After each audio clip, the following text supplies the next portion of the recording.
Hey, what up, friends? It's your boy E2 Blue coming back at you again on this beautiful, beautiful Wednesday evening. Um, I love springtime, man, because the days are longer. I love it.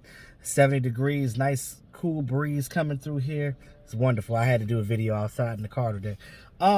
Dallas Cowboys, we know the schedule came out today. They were talking specifically about week one.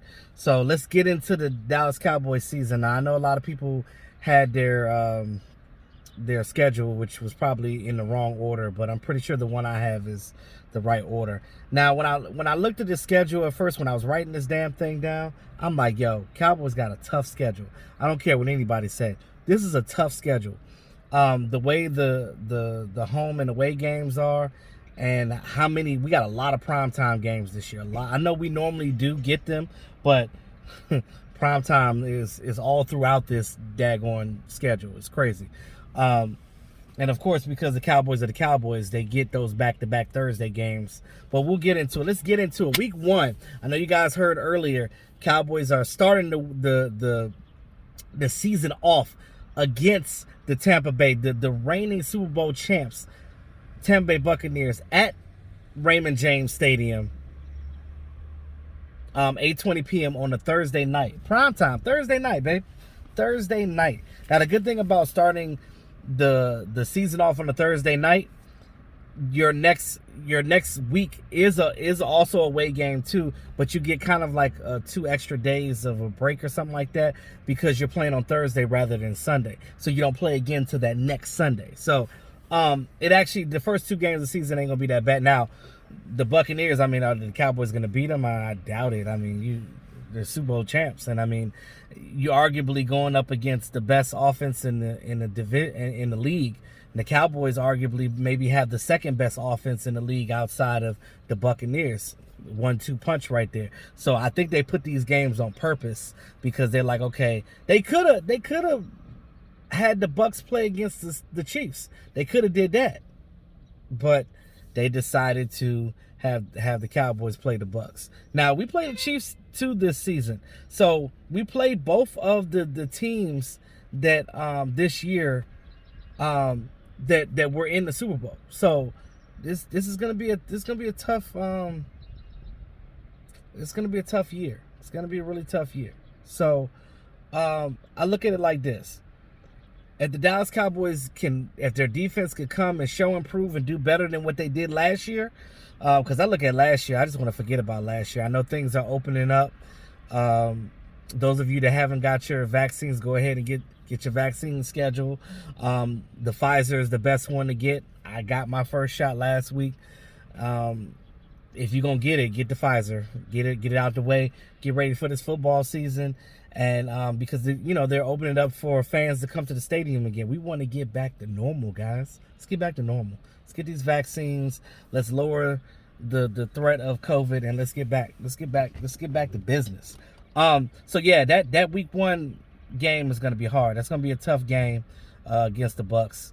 Thursday night, prime time. But week 2, you're at the Chargers. You're at the Los Angeles Chargers. You know they share that stadium with the Rams now, a SoFi Stadium, beautiful stadium.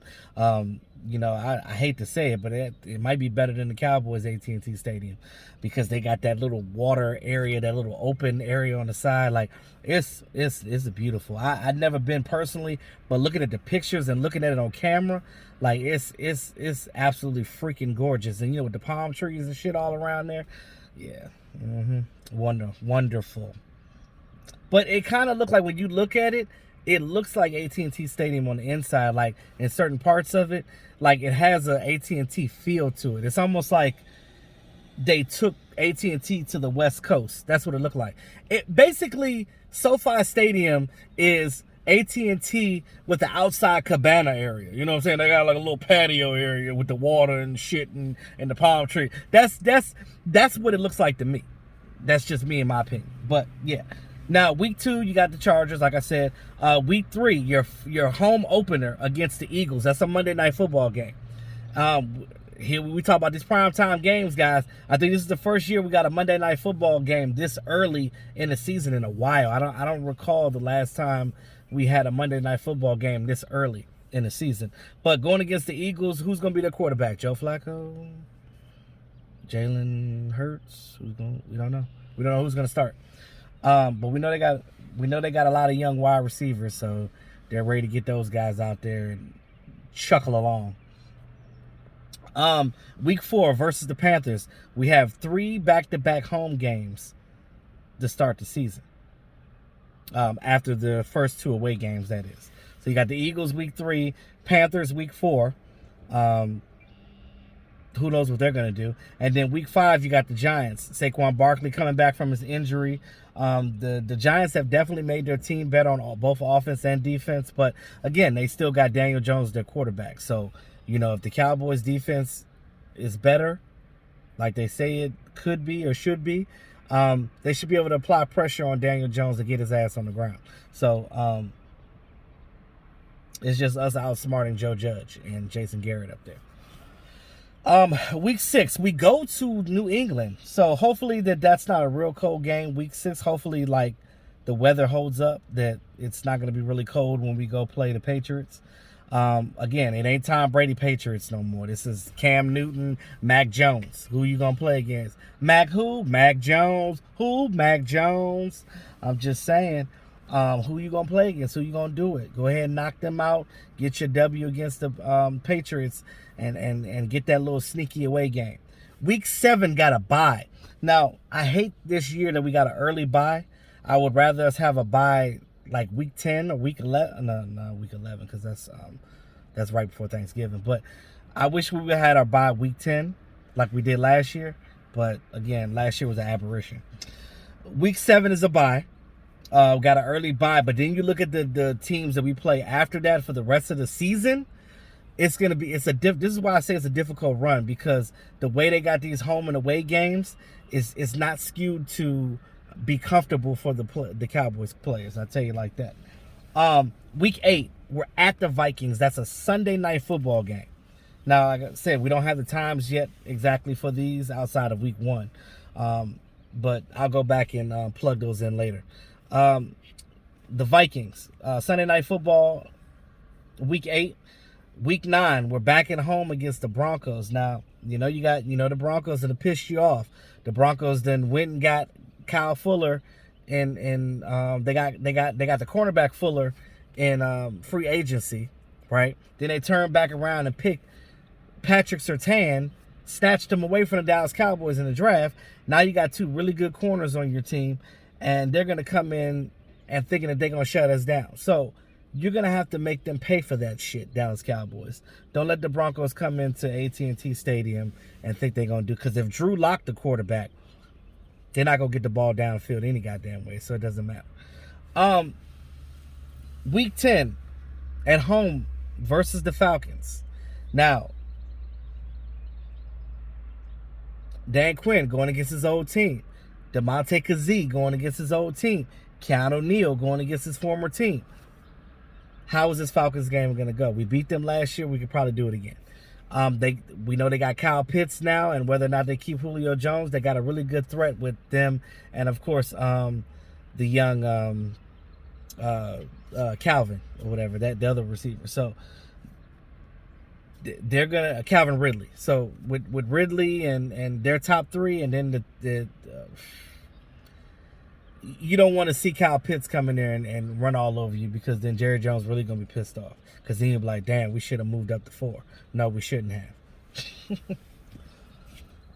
Sometimes you just got to let it be what it is. You know what I mean? We got Micah Parsons will be all right. Week 11. This is the part of the season I told you guys that's going to be really difficult, because this is where you start getting into the Thanksgiving time, where the Cowboys have 3 back-to-back bullshit games where it's like, oh, we're tired. We only got, it's going to be tough. Week 11, you're at Kansas City. You're playing a team that was just in the Super Bowl last year. You already had, at that point, you had already played the Bucs. Now you're playing the team that they played in the Super Bowl, the Kansas City Chiefs, which I think arguably is the best team in the AFC right now. So for an AFC team, and I believe this is going to be the first time in Dak's career that he's going to go against Pat Mahomes. So that's definitely going to be an interesting game and a must-watch and see game. So after the Chiefs game on week 11, week 12, which is Thanksgiving, that's a Thursday game, guys, understand, versus the Raiders at home on Thanksgiving. You turn right back around the next week and you go to New Orleans Voodoo and play the Saints on Thursday Night Football, the very next Thursday. Now, Drew Brees ain't going to be there because he retired. So you're going against Jameis Winston and Taysom Hill. Which quarterback are you going to, you might have a shot there, if you apply pressure to these young quarterbacks. Is Jameis that young? I don't know. But he's definitely not a tier 1 quarterback. I look at him as actually like tier 2.5, 3 level. That's what I look at Jameis. And then you got Washington. You're going to Washington the very next week, week 14. Now, this is weird. Now, you notice we ain't talked about Washington yet until week 14. We don't play them until week 14. So you almost got back-to-back Washington games. Almost. But you do got back-to-back division games. You don't play Washington until week 14. Here in where I'm at in Maryland, here at FedEx Field, week 14. Week 15 at the New York Giants. So two back-to-back home games two back-to-back away games against a division rival. And then you go back and play Washington again, but at home this time, week 16, Sunday Night Football. Again, another primetime game. So again, it's really weird that they clustered the games up like that because you don't play Washington until week 14 and week 16. Week 17, you're playing at home against the Arizona Cardinals.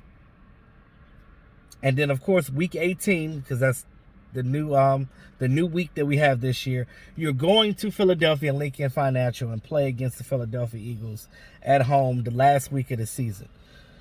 Whew. Wow. That right there is, not only is it a head scratcher, but it's definitely interesting because I think that this is a tough schedule right here. I don't care what anybody say. Some of you guys might think differently, and I want to know what your opinion is. Let me know what you guys think in the comment box. What do you think about the schedule that I just read off? Do you like it? Are you just ready for the challenge? Or are you just like, fuck it, let's go Cowboys, because we're tired of COVID and we just want to see some actual football games being played?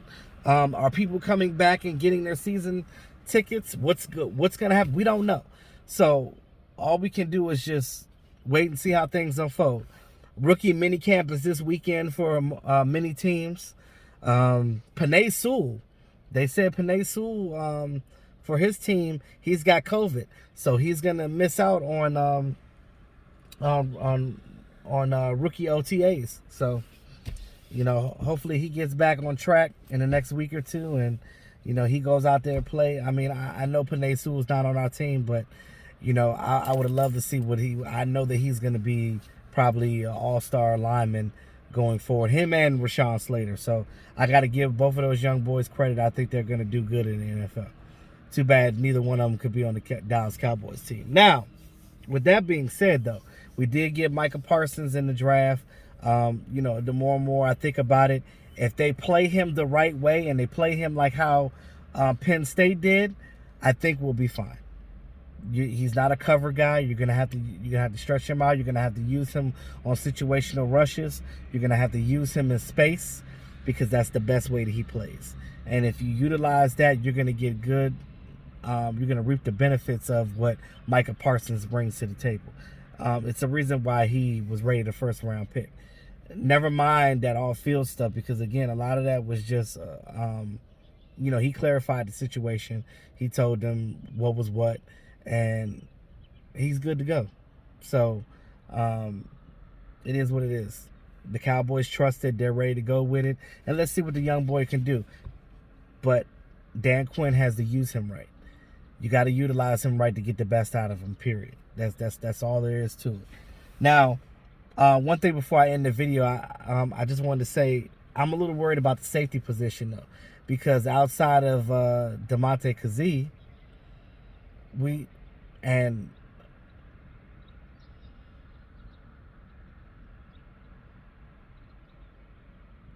I mean, we don't really have a lot of safeties. You know what I'm saying?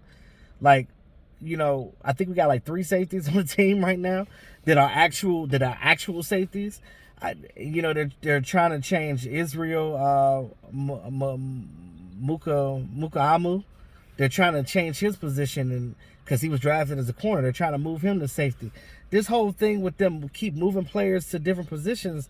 Just draft a guy that's already traditionally that spot that knows it. Like, stop trying to just go out and get a veteran safety. They didn't address it in the draft. I know that the Cowboys wanted Trayvon Moore rigged, but of course the Raiders snatched him up before the Cowboys could.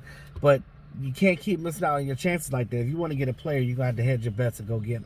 But that's all I have for right now. Let me know what you guys think about the Dallas Cowboys 2021 schedule and how difficult it is and what you think their record going to be. I look at that. I say maybe 10 wins out of that.